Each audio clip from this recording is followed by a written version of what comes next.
The process of production of capital. Part 7. The process of accumulation of capital.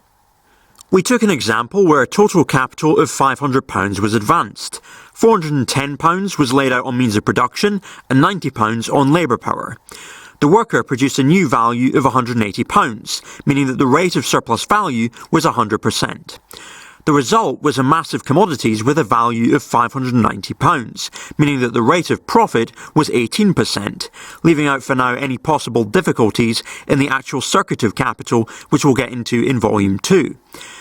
Marx writes in the chapter Simple Reproduction that you are a capitalist when your money is functioning as capital on a constant basis.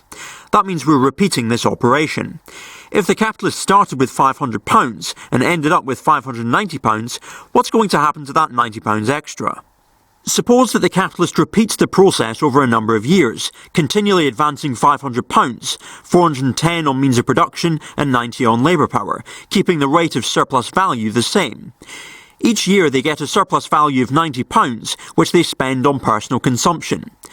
After 6 years in this case, the sum total of money spent over that period would be £540, because you're adding 90 each time. The original capital value is £500. Even though the rate of surplus value remains constant, even though the total capital advanced also remains constant, the repetition of the process had the result that over a certain time frame, the capitalist in their personal consumption consumes the equivalent of the original capital. Marx therefore says that when a person consumes the whole of his property by taking upon himself debts equal to the value of that property, it is clear that his property represents nothing but the sum total of his debts. He goes on, not a single atom of the value of his old capital continues to exist. Therefore, leaving aside all accumulation, the mere continuity of the production process, in other words, simple reproduction, sooner or later and necessarily converts all capital into accumulated capital or capitalized surplus value. Even if that capital was, on its entry into the process of production, the personal property of the man who employs it, and was originally acquired by his own labour, it sooner or later becomes value appropriated without an equivalent, the unpaid labour of others materialised either in the money form or in some other way. The reproduction of a class system, where you have on the one hand a class of people who buy labour power and means of production, and on the other hand a class of people, the workers, who have nothing to sell but our labour power, is therefore an essential condition for the capitalist system to exist. And capitalism must reproduce those conditions again and again. Marx writes, the worker himself constantly produces objective wealth in the form of capital, an alien power that dominates and exploits him, and the capitalist just as constantly produces labour power in the form of a subjective source of wealth which is abstract, exists merely in the physical body of the worker, and is separated from its own means of objectification and realisation. In short, the capitalist produces the worker as a wage labourer. This incessant reproduction, this perpetuation of the worker, is the absolutely necessary condition for capitalist production. Now, some people try to rebut arguments about domination and exploitation by saying, why don't you just work for someone else? The problem is that it doesn't matter who you work for, all of them have to get their surplus value, and the social situation of having to sell your labour power on the market in order to survive, that's reproduced by capitalism. Marx writes, in reality, the worker belongs to capital before he has sold himself to the capitalist. His economic bondage is at once mediated through and concealed by the periodic renewal of the act by which he sells himself, his change of masters, and the oscillations in the market price of his labour. There's an interesting point in the following chapter where we get some clues as to how this part of his argument ties into what he laid out in the earlier chapters.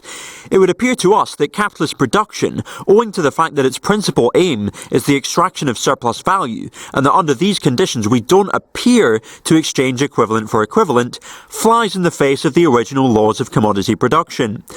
Marx says, however much the capitalist mode of production may seem to fly in the face of the original laws of commodity production, it nevertheless arises not from a violation of these laws, but, on the contrary, from their application. Remember that the capitalist pays for labour power and not labour itself, which is a crucial distinction. Whereas simple reproduction means that the entirety of the surplus value is spent on the capitalist consumption, accumulation of capital means that some proportion of the surplus is advanced again as capital. The surplus value can therefore be divided into revenue, for the capitalist's personal consumption, and capital, the accumulation fund. Marx writes, with a given mass of surplus value, then, the larger the one part, the smaller the other. Other things being equal, the ratio of these parts determines the magnitude of the accumulation.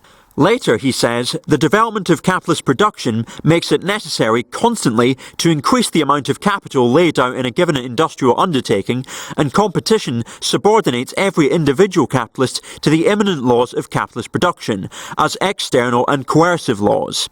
There develops, in the capitalist mind, an antagonism between how much they want to consume for their own enjoyment and their passion for accumulation, which is perhaps our cue to play a sad song on the world's smallest violin.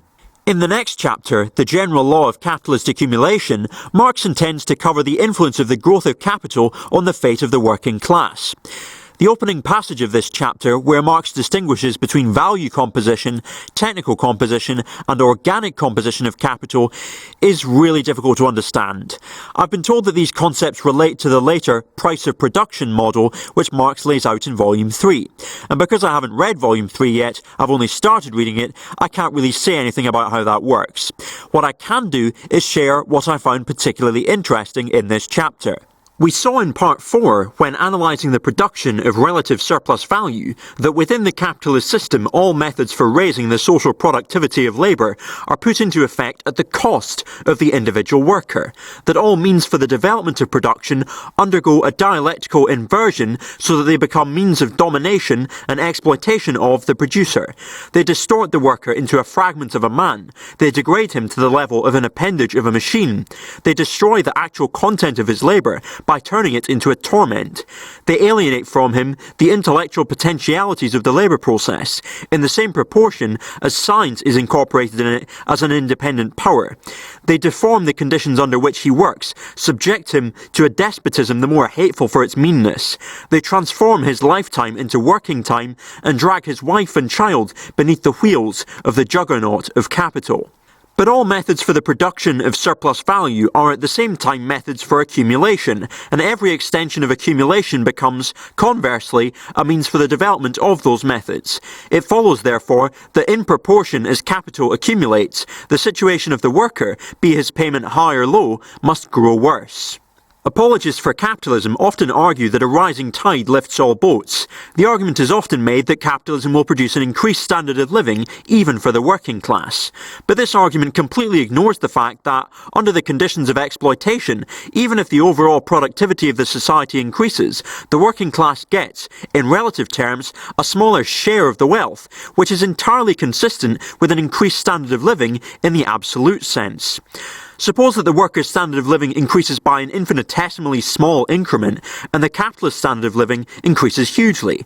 On the apologist's view, we take things as they appear superficially, which is that everyone's standard of living has increased, and ignore the massive gap between the capitalist and the worker, and crucially, the power relations that underlie that gap.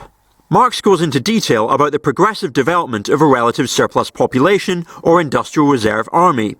The capitalist who pays a low wage can threaten to replace the worker if the worker demands a higher wage.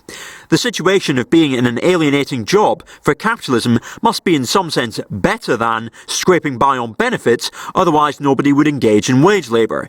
It is therefore a necessity for capitalism that welfare systems, when they do exist, are as unpleasant to use as possible. Additionally, there has to be social stigma attached to using welfare systems, and that is instilled into people with massive propaganda about the deserving and undeserving poor. That concludes Part 7. Next time we're going to look at the final part of Volume 1, which looks at primitive accumulation, which is very interesting. Of course, do your bit for our global community, stay home and stay well. Full solidarity to anyone who's unable to self-isolate due to living in abusive relationships, or if self-isolation means going home to an abusive family. I suggest that people donate to the Swarm Collective, sex worker advocacy and resistance movement, as they're trying to gather a hardship fund for sex workers who are among some of the most economically vulnerable at this time where physical distancing is necessary. You can make a donation at swarmcollective.org/donate.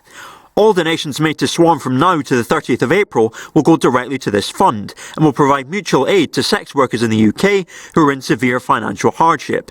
Stay safe and thanks for watching.